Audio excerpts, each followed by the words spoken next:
Prime Minister, Excellencies, ladies and gentlemen, welcome. Welcome to the EBRD's annual meeting and business forum. My name is Ellie Rosenberg and I work at the bank. In a world of rapidly advancing technology, we wanted today's session to be at the forefront of this evolution. So with that in mind, today we're joined by a very special guest. I'm really excited to introduce you to my co-host, Annie. So, as you can probably tell, Annie is not human. She's an artificial intelligence assistant. Hey, Annie. Good afternoon, Ellie. How can I assist you? Annie, can you welcome our audience? Hello, everyone. Welcome to the Armenian National Opera and Ballet Theatre. And to our distinguished guests from Armenia.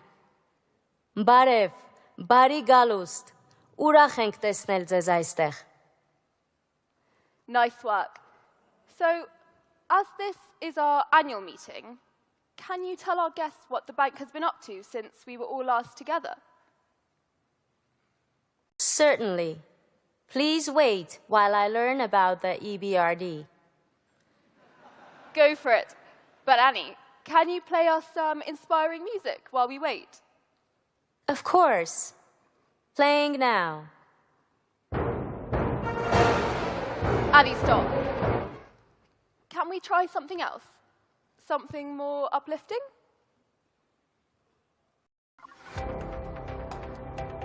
How did I do? That's much better. Please continue.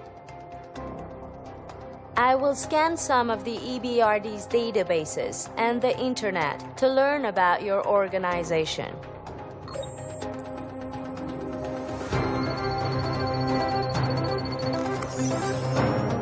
We start with the birth of a new international institution. I hereby adjourn the inaugural meeting of the Board of Governors.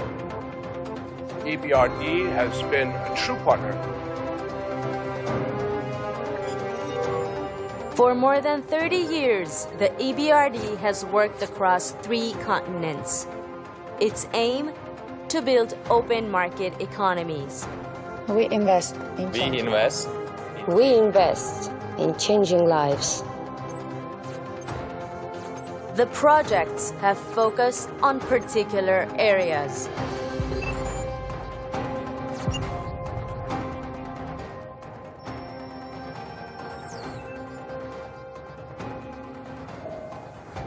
Annie, you now have a good understanding of what the bank does. Now it's time to discover what we've been up to more recently. Let's start right here, in Armenia. Can you find a project from Yerevan? Of course. Let me learn how the bank changes people's lives.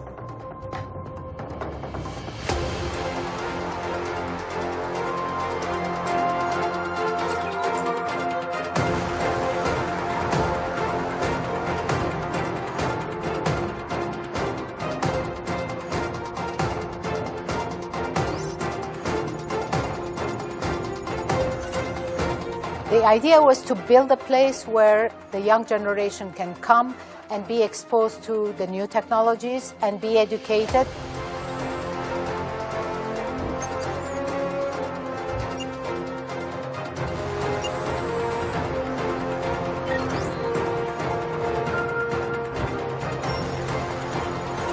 Ես թմոյի հմտությունները օգտագործել եմ ապագայում իմ աշխատանք ընտրելու համար։ Ես եմ դառնալ լուսանկարիչ, այդ պատճառով ինձ լուսանկարչության դասերը շատ պետք կգան։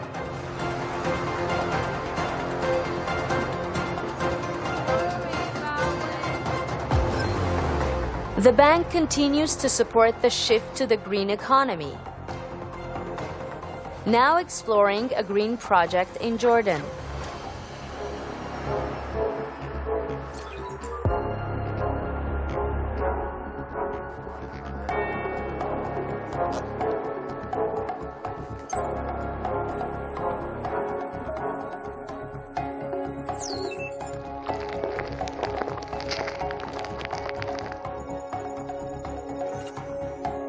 التقنية ساعدتنا بمعرفة مكان الإصابة بوقت مبكر.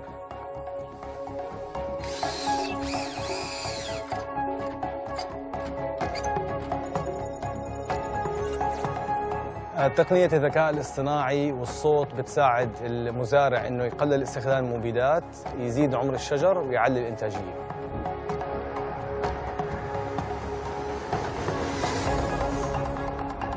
The bank excels in delivering large infrastructure.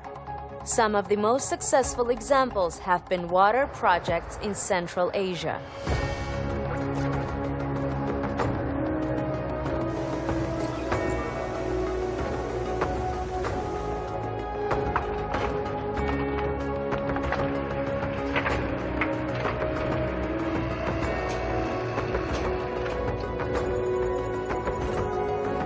Shuncha yildan beri bizda suv bo'lgan emas, yaxshi.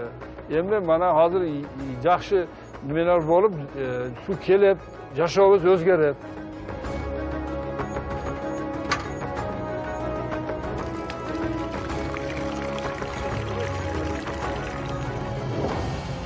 Annie, that's been very inspiring.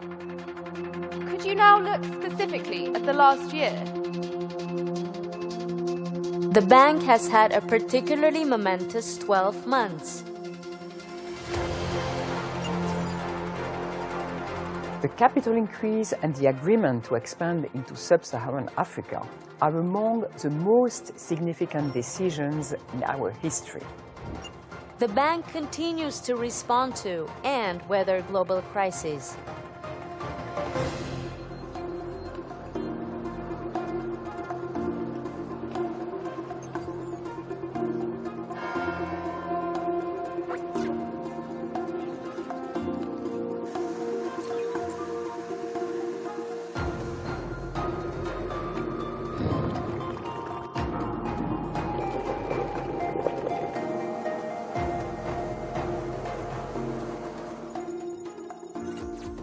Since the invasion, we've understood very early on that we cannot afford to stop. We really have to continue because we are providing the essential commodity for people in Ukraine and abroad, the bread.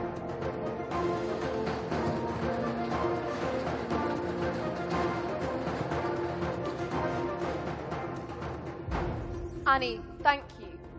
This has been very informative. One final question. What does the future hold for the EBRD?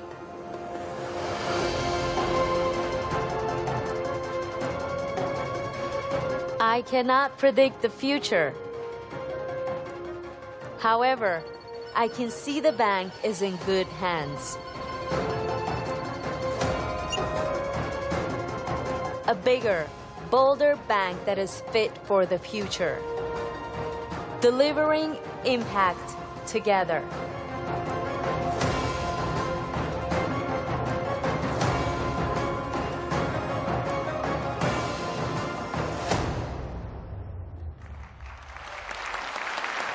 This query is complete.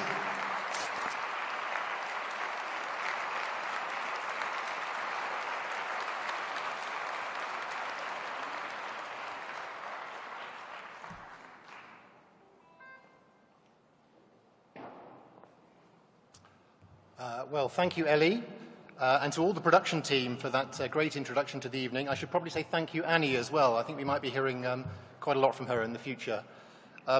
My name is Richard Porter. I'm the Managing Director for Communications at the EBRD, and it's my pleasure and privilege to welcome you to the opening session of the EBRD's 33rd Annual Meeting of the Board of Governors. For those of you watching online, we're here in Yerevan, and as you've seen, specifically we're here in the Armenian National Opera and Ballet Theatre, the magnificent auditorium here.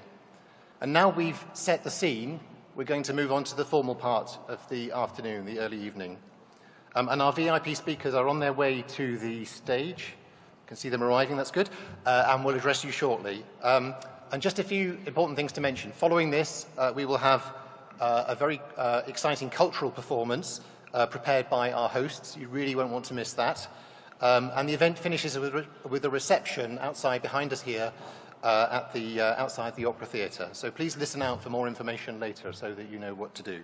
I'd also like to point out very briefly that this year we're offering international sign language interpretation, as you can see, for some of our sessions, and we're grateful to our colleagues for managing that for us. But I can see we're now ready to begin the opening session of the Board of Governors. So if I may introduce Excellencies, Ministers, distinguished guests, ladies and gentlemen, please welcome to the stage Prime Minister Nikol Pashinyan, our guest of honour this evening.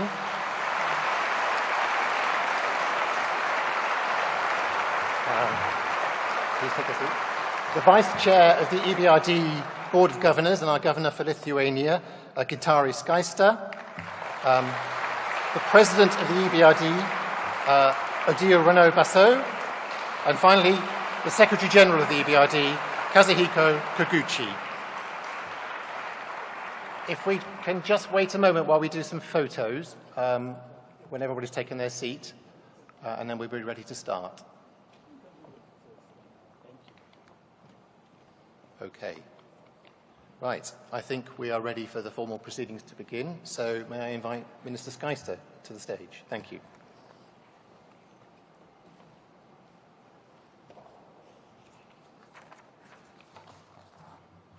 Your Excellency Prime Minister Pashinyan, dear governors, I would like to call the 2024 annual meeting of the Board of Governors of the European Bank of Reconstruction and Development to order. On behalf of the Board of Governors, I would like to welcome you all to our meeting this afternoon.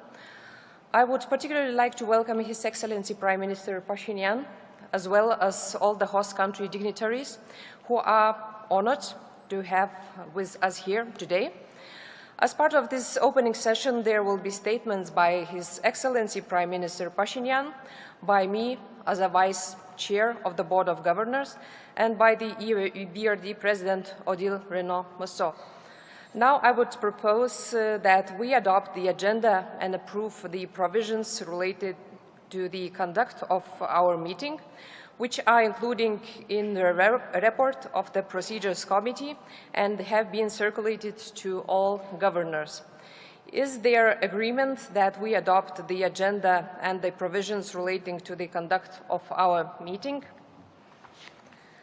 As I neither see nor hear any objection, I declare that the agenda and the provisions relating to the conduct of the meeting have been adopted. I have the honor now of inviting His Excellency Prime Minister Pashinyan to address the meeting.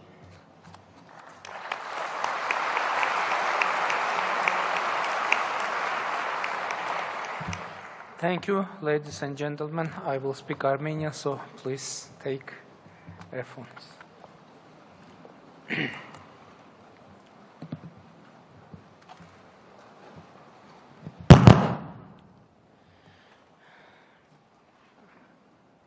Վերակառուցման եւ զարգացման բանկի մեծարգո տիկին նախագահ, պատվիրակությունների հարգելի ղեկավարներ, հարգելի ներկաներ։ Ողջունում եմ Վերակառուցման եւ զարգացման Եվրոպական բանկի տարեկան ժողովի անցկացումը Հայաստանի Հանրապետությունում։ Մեզ համար պատիվ է հյուրընկալել եվրոպական հեղինակավոր այս կառույցին, որի անդամ է Հայաստանը եւ որի հետ գործընկերությունը բարձր ենք գնահատում։ Հայաստանի Հանրապետության տնտեսությունը վերջին տարիներին մեծ վերելք է ապրում։ 2018 թվականի ժողովրդական ոչ բռնի Թավշյա հեղափոխությունից մինչև օրս Հայաստանի տնտեսությունը աճել է գրեթե 30%-ով։ Պետական բյուջեի եկամուտները աճել են ավելի քան 91%-ով։ Ստեղծվել է շուրջ 200,000 աշխատատեղ, որը ընդհանուր աշխատատեղերի թվի մոտ նշանակում է մոտ 37% աճ։ Միջին անվանական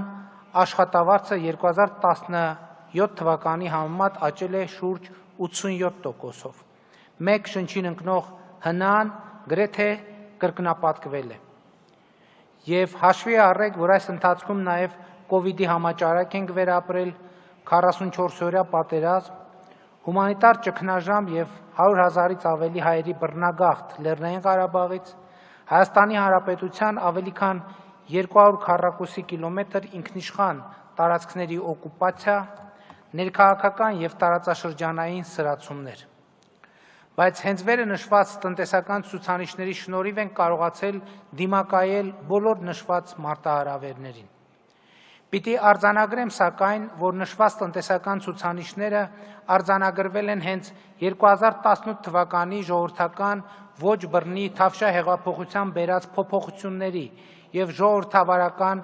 բարեփոխումների կուրսից կառավարության չշեղվելու շնորհիվ։ Հեղափոխությունից հետո է, որ Հայաստանում բոլոր տնտեսվարողները ազատ առանց սահմանափակումների տնտեսական գործունեություն ծավալելու հնարավորություն ստացան։ Մինչ այդ Հայաստանի Հանրապետությունում տնտեսության առավել շահութաբեր ճյուղերը փաստացի քվոտավորվում էին ստվերային եղանակով, շատ ապրանքների ներմուծումն ու արտահանումը հնարավոր չէր առանց քաղաքական իշխանության թույլտվության։ 2018 թվականից ի վեր այդ երևույթները արմատախիլ են արվել Հայաստանից եւ հիմա մեր երկրում շահույթ կարող են ստանալ բոլոր այն մարդիկ, ովքեր ունեն դրա համար անհրաժեշտ հմտություններ, ունակություններ եւ ցանկություն։ Հենց այս մարդկանց շնորհիվ է զարգացել տնտեսությունը, աճել պետական բյուջեի եկամուտները եւ այդ մարդիկ են մեր երկրի զարգացման լոկոմոտիվը։ Տնտեսական աճի վրա իհարկե տարբեր գործոններ են ազդում, բայց Հայաստանում մեծ հաշվով տնտեսական աճի տեմպը ուղիղ համեմատական է ժողովրդավարական բարեփոխումների ընթացքին։ Մենք էականորեն կրճատել ենք ստվերը, անզիջում պայքար ենք մղում կոռուպցիայի դեմ։ Transparency International կազմակերպության կոռուպցիայի ընկալման գլոբալ համաթվում Հայաստանի Հանրապետությունը 2018 թվականից ի վեր 45 կետով առաջընթաց է գրանցել, 107-րդ տեղից տեղափոխվելով 62-րդ հորիզոնական։ Հարգելի ներկաներ, այս բոլոր զարգացումների արդյունքում Հայաստանի տնտեսության պոտենցիալը էականորեն աճել է, եւ այդ պոտենցիալի իրացումը մի նոր մարտահրավեր է մեր երկրի համար, որտեղ այդ պոտենցիալի պատշաճ իրացումը կարևորագույն նշանակություն ունի մեր երկրի հետագա զարգացման տեսանկյունից։ Այս խնդրի լուծման համար մենք 3 առանցքային անելիք ենք պատկերացնում.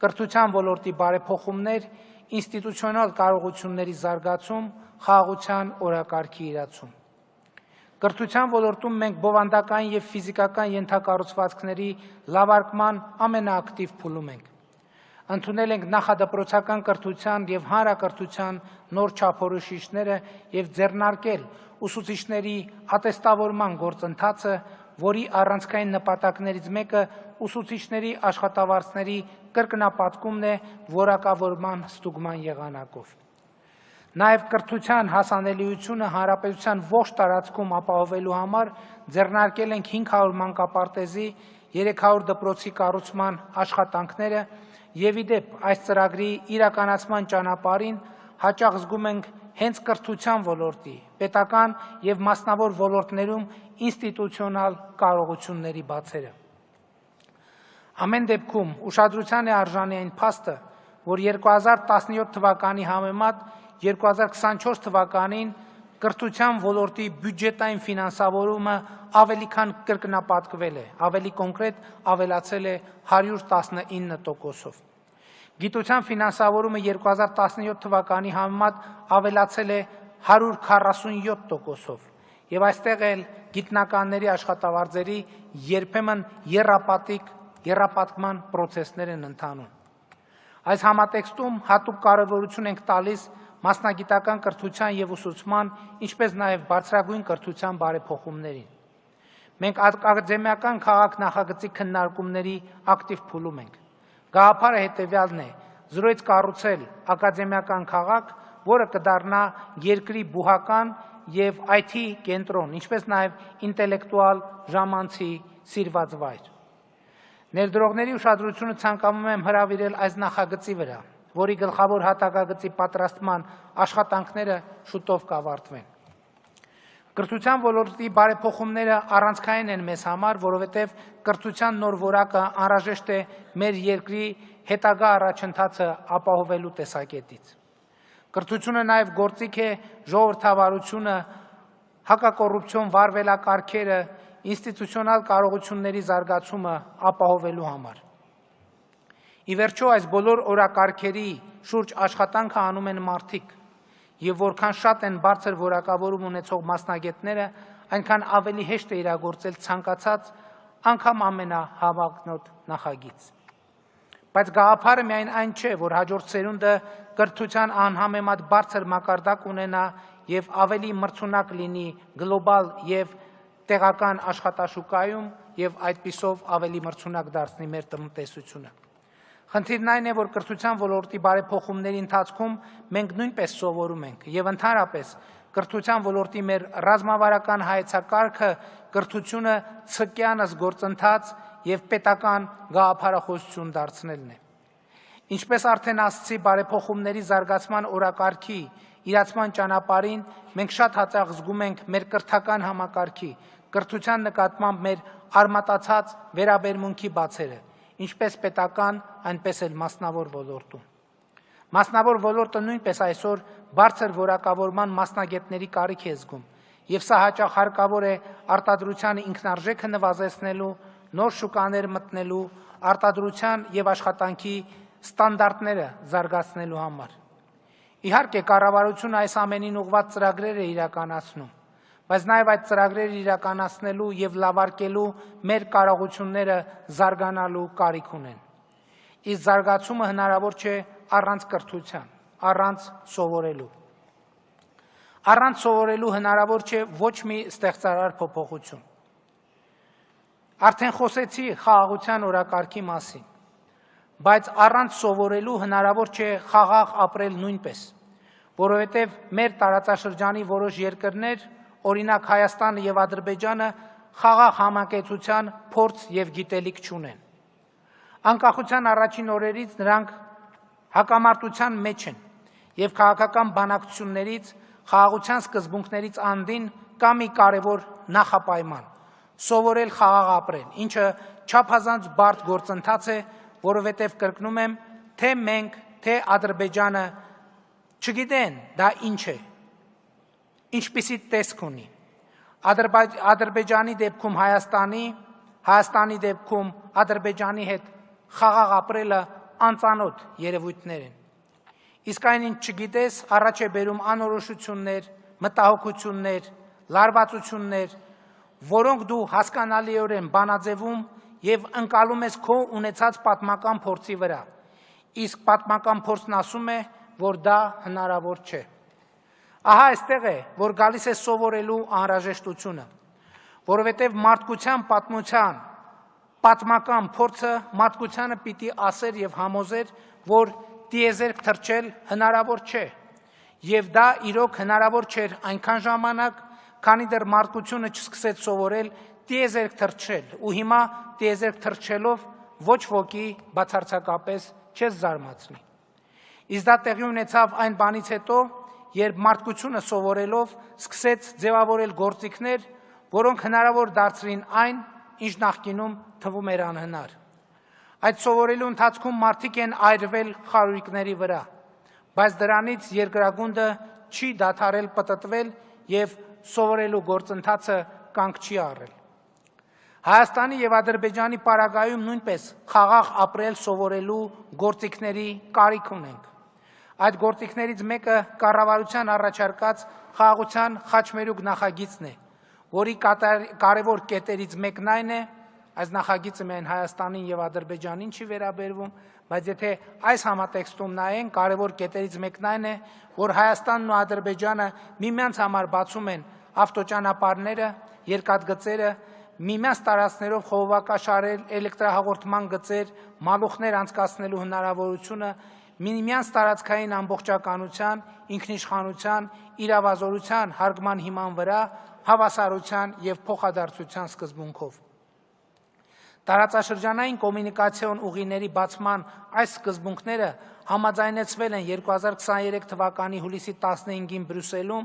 Ադրբեջանի նախագահի, իմ եւ Եվրոպական խորհրդարանի նախագահ Շարլ Միշելի մասնակցությամբ տեղի ունեցած հանդիպման ժամանակ եւ հրապարակվել են վերջինիս կողմից։ Իսկ միմյանց տարածքային ամբողջականությունը Հայաստանն ու Ադրբեջանը 2022 թվականի հոկտեմբերի 6-ին Պրահայում պայմանավորվել են ճանաչել 1991 թվականի Ալմա-Աթայի հռչակագրի հիման վրա։ Այդ հռչակագիրը ստորագրել են նախկին խորհրդային միության 12 հանրապետությունները, որպեսզի արձանագրեն, որ նախ խորհրդային միությունը դադարում է գոյություն ունենալ եւ այդ պահին խորհրդային հանրապետությունների միջև գոյություն ունեցած վարչական սահմանները վեր են ածվում պետական սահմանների, որովհետեւ խորհրդային հանրապետությունները դառնում են անկախ պետություններ։ Ահա 2022 թվականի հոկտեմբերի 6-ին Պրահայում Ֆրանսիայի նախագահ Էմանուել Մակրոնի եւ Եվրոպական խորհրդի նախագահ Շարլ Միշելի միջնորդությամբ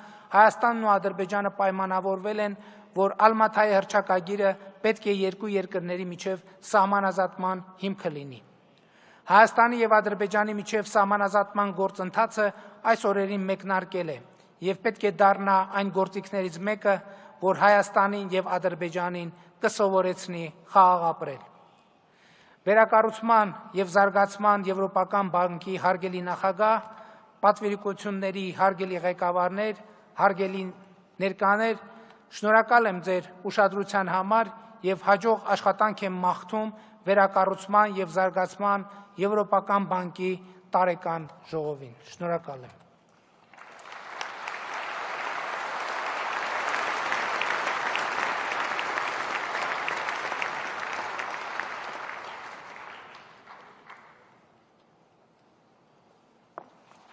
I would like to thank His Excellency Prime Minister Pashinyan for his keynote speech, welcoming us all to Yerevan.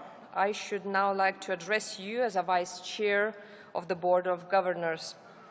Your Excellencies, distinguished governors, President, ladies and gentlemen, it is truly an honor to address you as a Vice Chair of the Board of Governors and to welcome you all, and especially our distinguished guest speaker, His Excellency Nicole Pashinyan, to the 33rd annual meeting of the EBRD. Thank you, Your Excellency, for sharing your perspective with us on the socio-economic situation and the developments of Armenia. As EBRD shareholders, we are ready to support Armenia in line with the mandate of the EBRD. We are also grateful for the warm hospitality of Armenia and the beautiful city of Yerevan in hosting this forum. As we convene for this annual meeting, we cannot ignore the challenging global landscape. The global situation is worrying, and this meeting takes place in an environment of heightened political tensions, wars, and conflicts in our regions of operations. The most significant one is Russia's war of aggression against Ukraine that brutally violates the international law and rules-based order. It has huge global implications, including on energy, food markets, global supply chains. It causes devastation and suffering to the Ukrainian people and reverses global development achievements made over 30 years. I recently visited Kiev and was encouraged by the resilience and bravery of the Ukrainian people. In this context, I am very glad to see that the EBRD has stepped up its efforts to help Ukraine.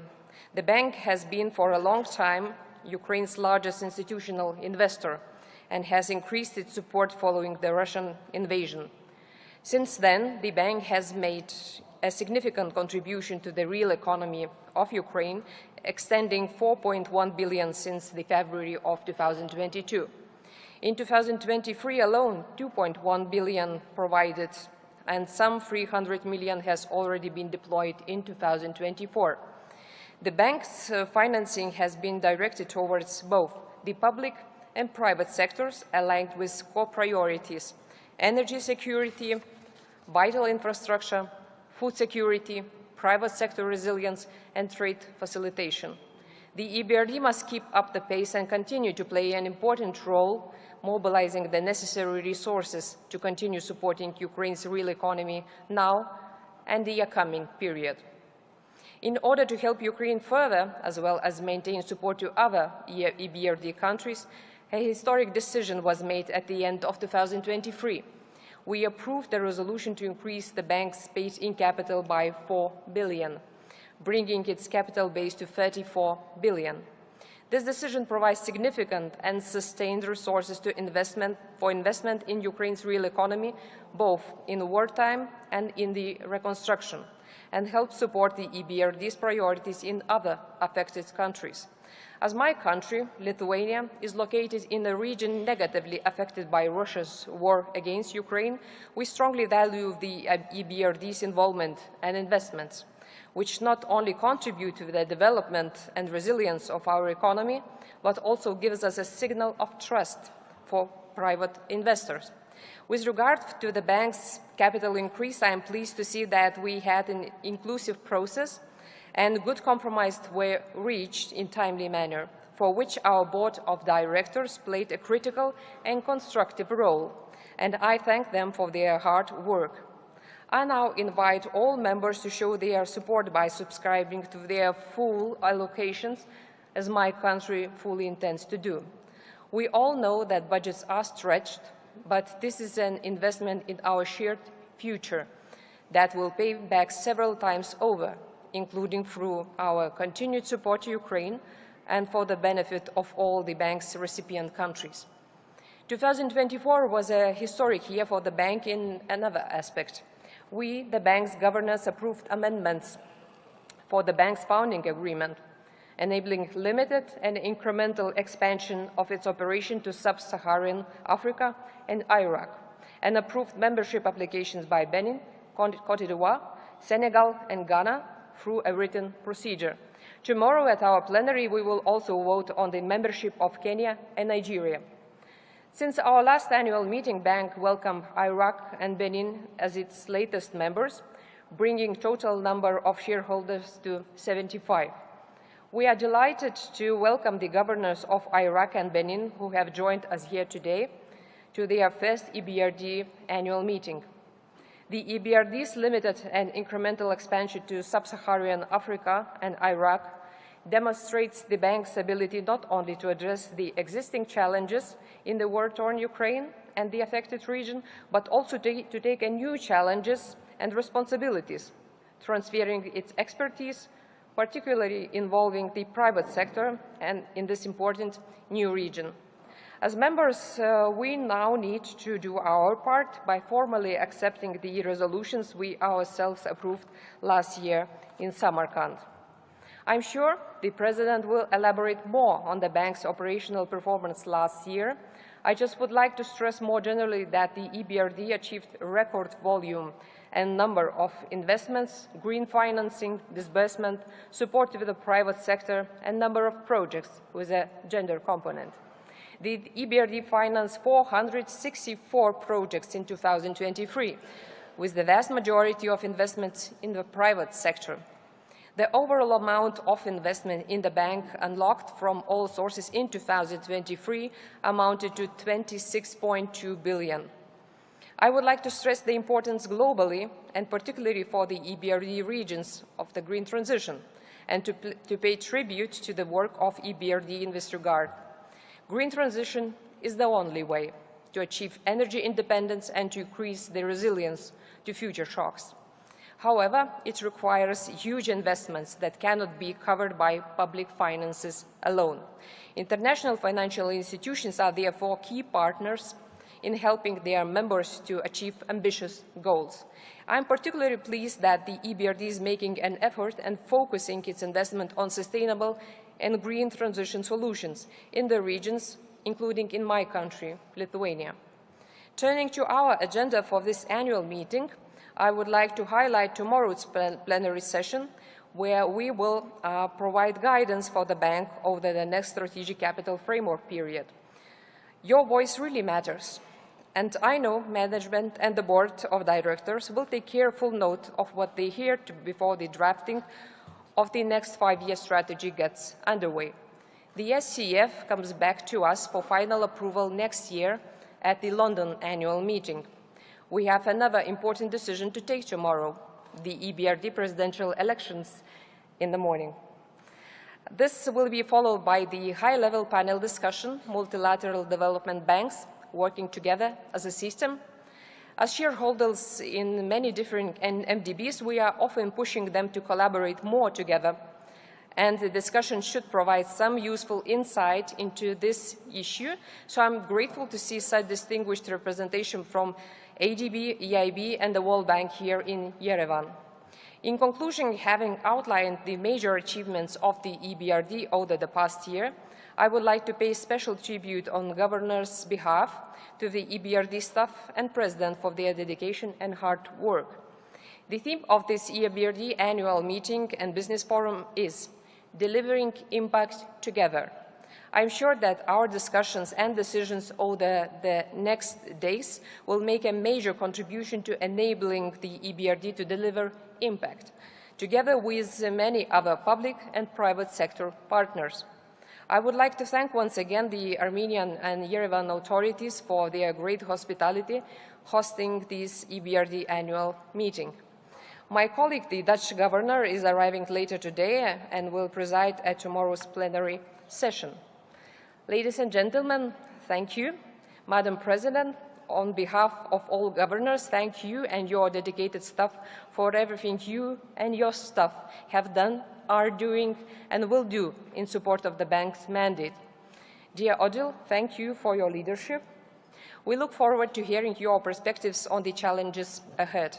I now have the pleasure of inviting President Odile Renaud-Bossot to address the meeting.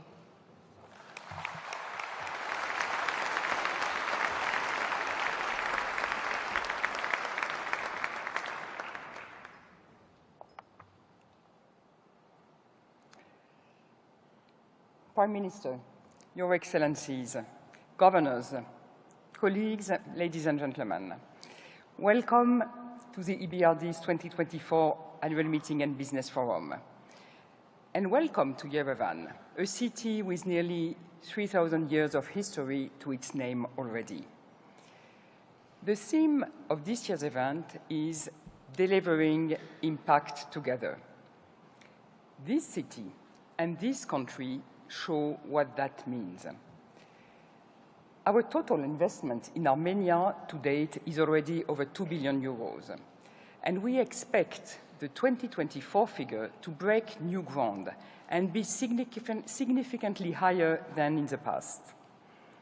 That strong performance is a tribute to our partners in government, the Central Bank and the private sector, as well as our work with the Investment Council of Armenia.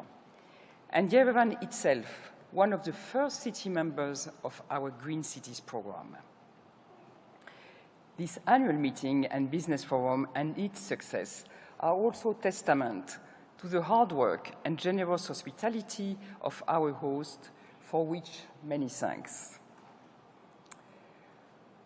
We are indeed delivering impact together across all our regions. That work is even more important amidst today's severe challenges. Our regions are at the heart of the very high levels of geopolitical tension we are living through. Growth is fitful, and in many places, peace under threat. We can all see how, politically and economically, the world is fragmenting. Some basic principles underpinning international cooperation since the end of the Cold War are being questioned. In this dangerous new era, the EBRD and what we do become even more crucial. Our global membership allows us to be both an anchor of stability in today's stormy seas and a bridge between North and South and East and West. Our impact on the country our impact on the ground helps countries weather global crises, including, unfortunately, the consequences of conflict.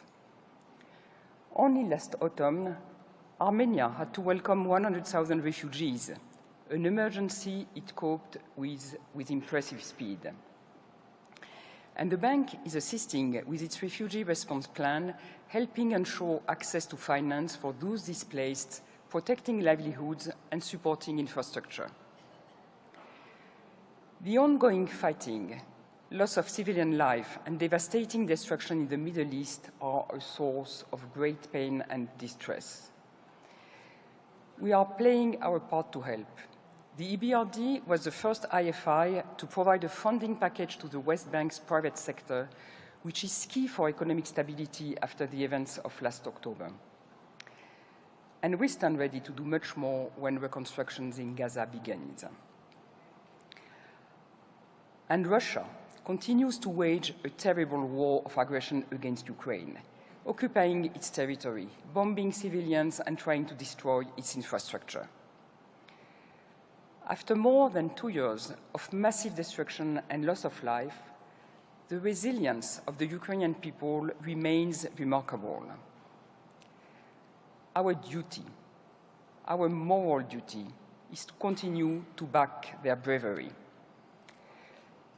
Our deployment of over 4 billion euros in Ukraine and its economy since 2022 has boosted its private sector and the country's resilience. Our work on energy security, infrastructure, food security, and trade is making a real difference to people's lives and livelihoods.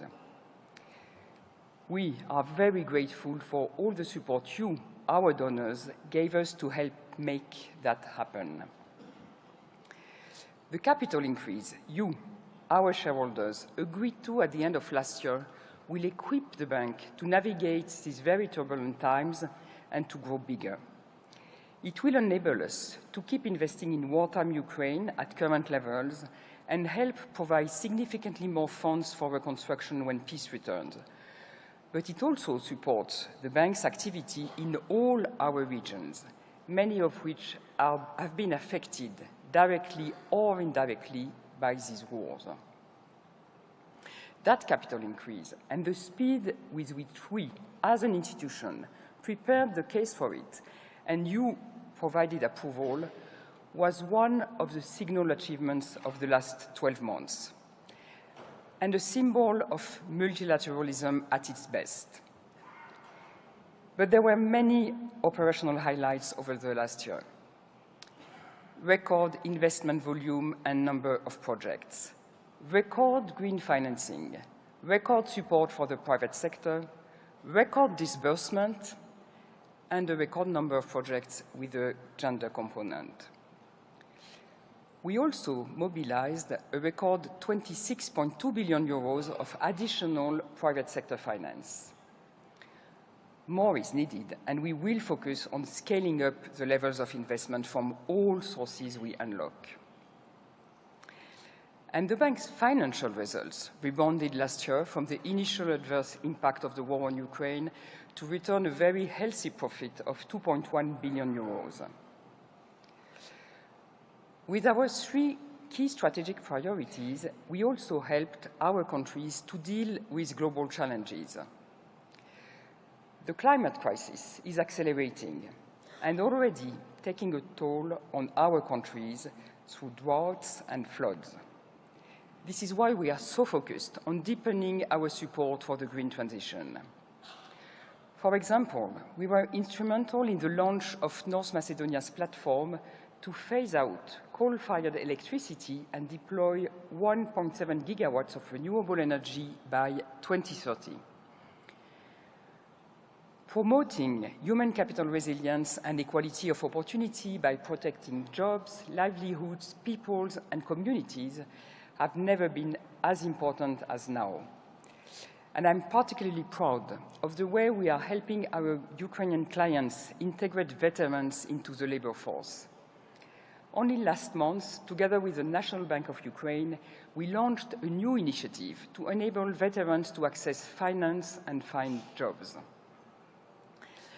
And we have built up our work in the digital sphere, boosting the number of projects in this area by almost a third over the last year.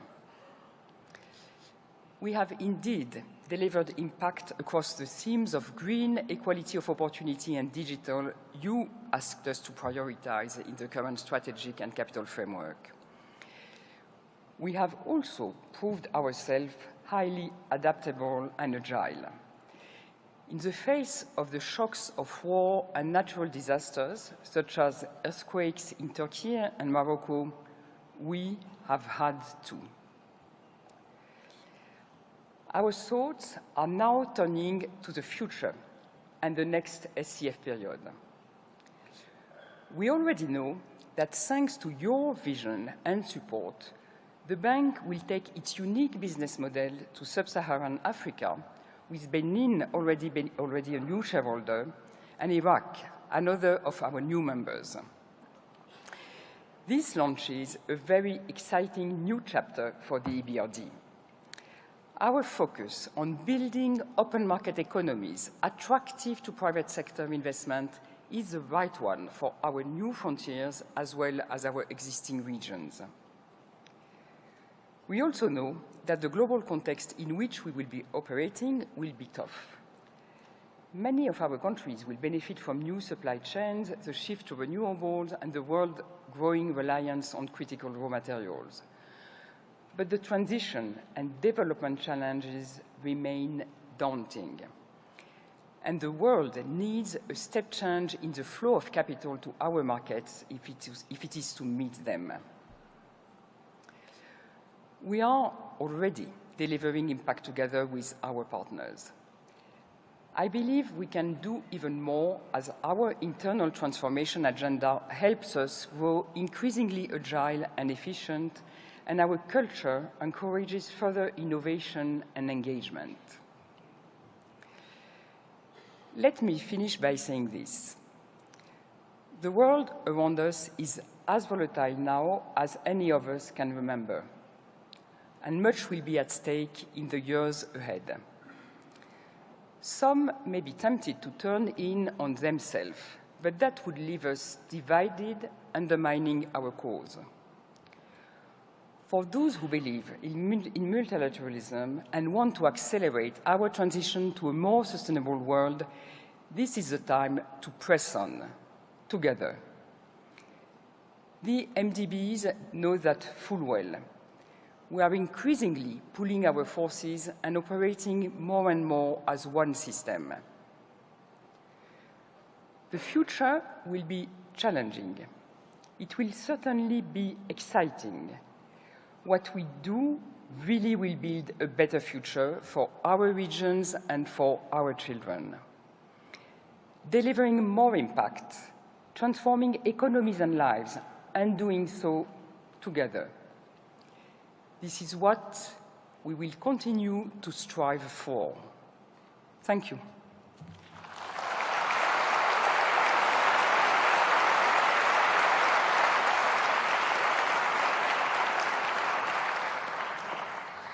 On behalf of the Board of Governors, I thank President Renaud Basseau for her address. Your Excellency, Governors, this concludes the opening session of the Board of Governors. As a Board of Governors, we will reconvene tomorrow at 9 a.m. in the Edwin Music Hall for the election of the President in closed session format, and then in the afternoon at 1:30 to continue our meeting with the plenary session. The plenary session will be an opportunity to reflect together on the bank's strategic decision. I would therefore like to encourage you and your delegations to arrive in good time so that we can make the best use of the session tomorrow. Following immediately after this opening session, our host country cultural event will begin here in this theater. I'm sure I speak on behalf of all participants when I express my excitement to see this very special show that our Armenian hosts have prepared for us. And with this, I declare the opening session closed. Thank you.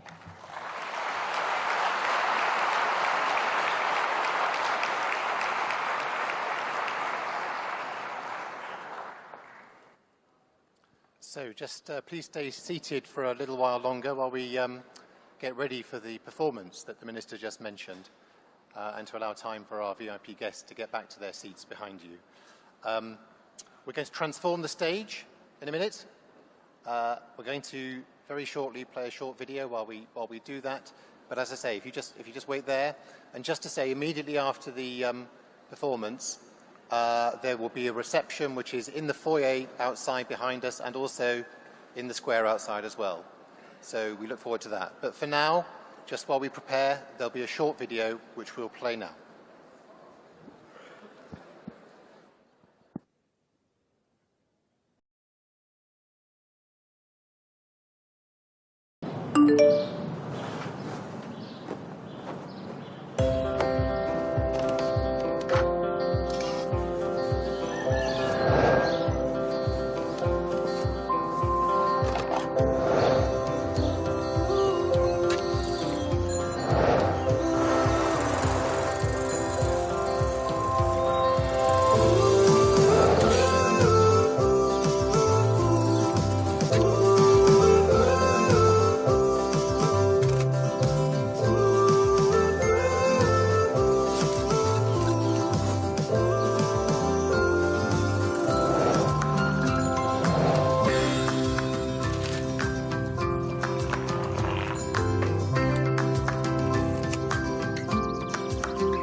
Time is an element, flowing like water, standing still in the air, burning like fire, and engraved on a stone.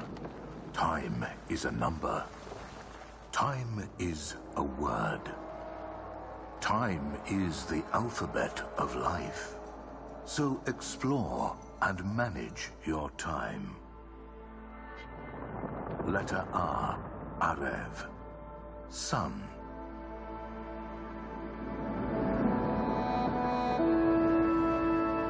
The creator of the universe declared, "Let there be light." And there was light, the sun. Love comes with the sun to inquire the earth. Do we have the sun in us?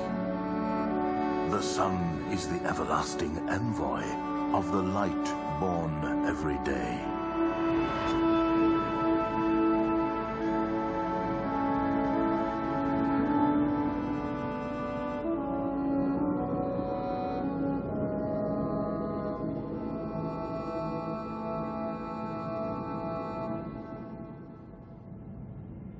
Letter Ba, Benutyun, nature. Nature is the breath of the earth, stronger, wiser, and more forgiving than us. Humanity resides within nature, and nature within humanity, fluent in the myriad languages of the world. Today, it speaks Armenian.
Letter G, Gitutyun, science.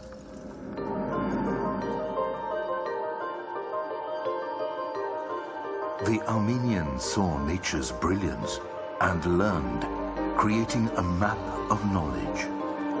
Ancient manuscripts held celestial wisdom, helping to measure time and humanity's place.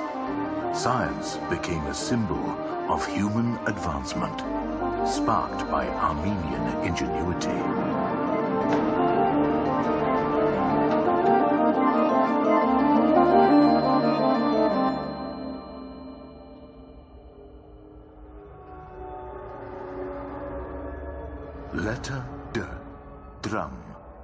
money.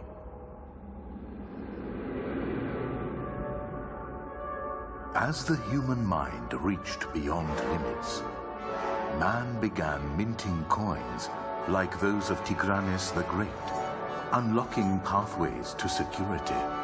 In this realm, money serves as a tool, a wheel taking you towards your objectives. It's not the ultimate goal in itself.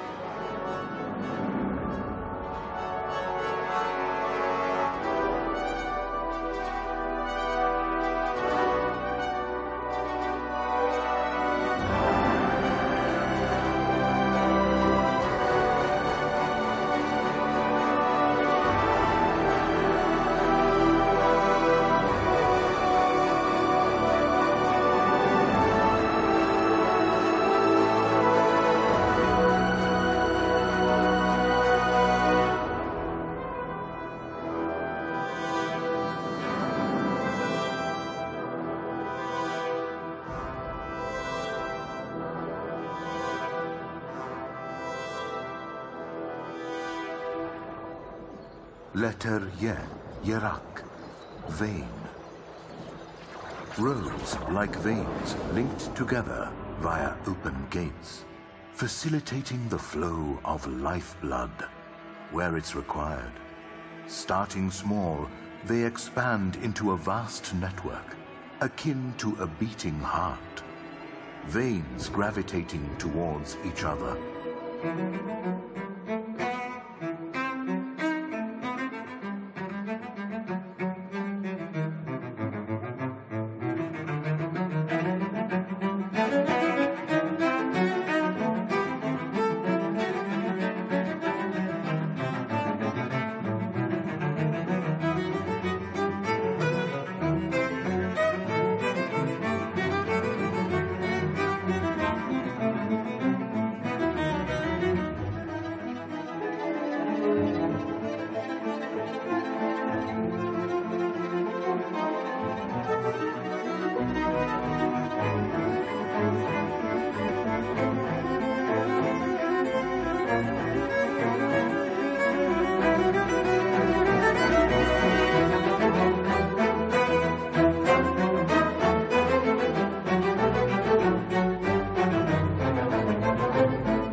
Letter Z, Zark, beat. The universe listens to every rhythm of the Earth's heartbeat. Our mountains have crafted the unique rhythm of the Armenian soul. Every beat resonates to reclaim the universal love within our hearts.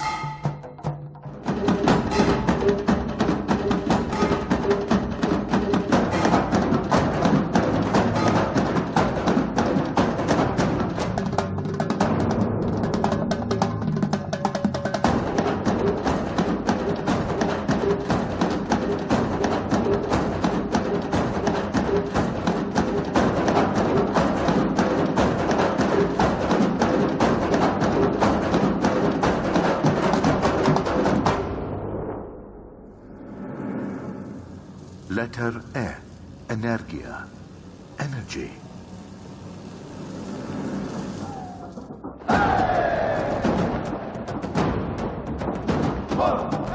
Anything stagnant, devoid of growth and energy, is mere noise to the universe.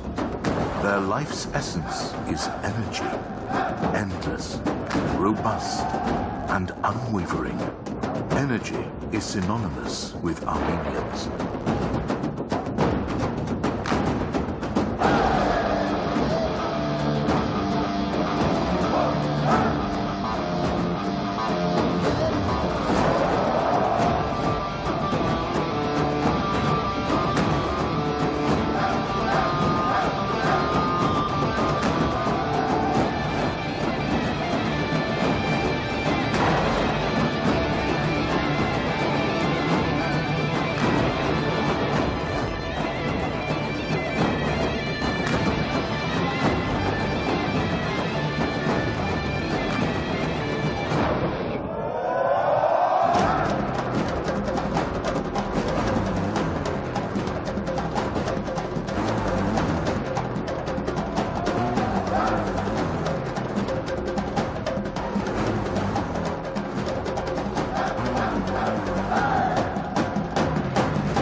Letter E, Entatsk. Process. Development and growth take breath and flesh, sketching a path and creating motion. Everything works as one, each with a distinct place, role, position, decision, and path in it. Let's celebrate this perpetual motion.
Letter T, Trichk, rise.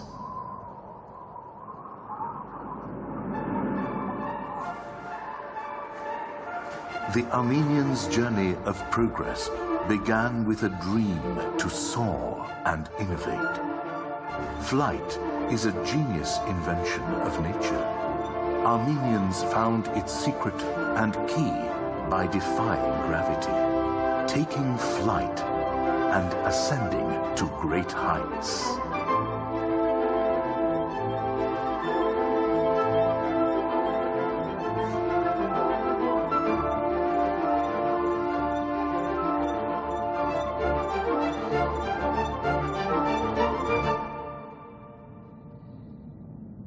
Letter J, Jarongutsyun, heritage. Who are we? And what is the color of our memory? What are we living through? And what are we going to achieve for our descendants as heritage? The Armenian heritage is like a timeless journey, with a beginning, but with no end.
Letter E. Irakanution. Reality. What we consider to be the reality is real. We are our own reality, creative and destroying, shadowy and luminous, planting and cutting. Our reality is as diverse as we are. What is your reality?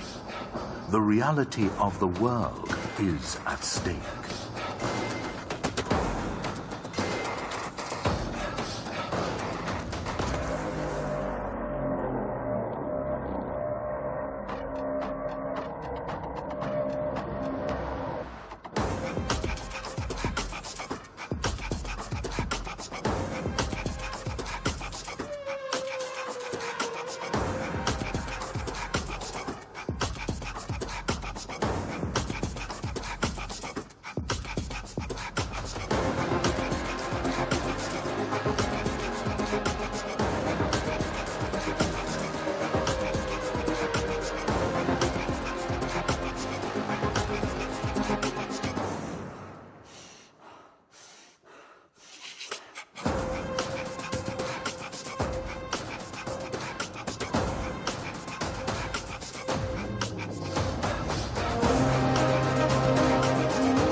Letter L. Lutzum. Solution.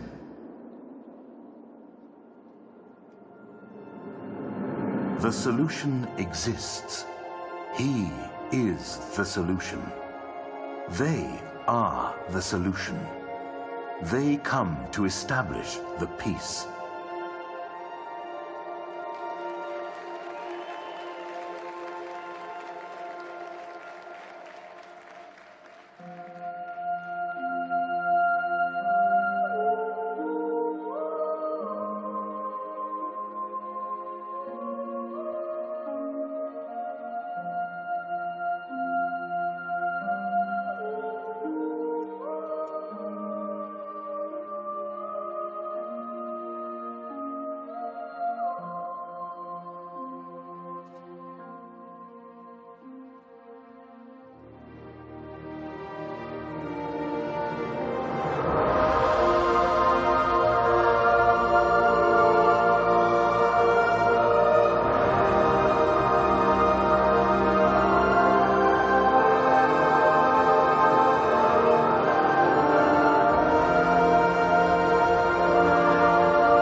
Every time being on the edge of an abyss, a conscious and unified force arrives with the sun.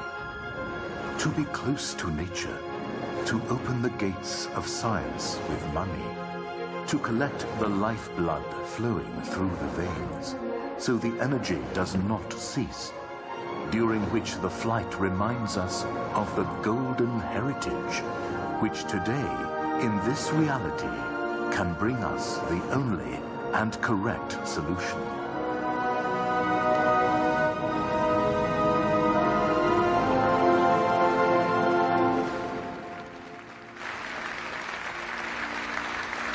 Welcome to Armenia.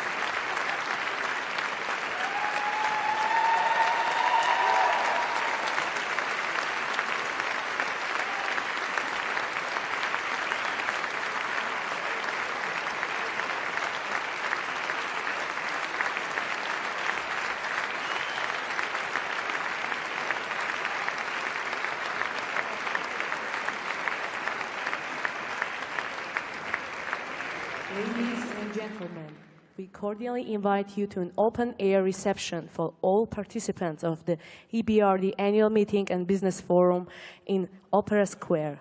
Thank you.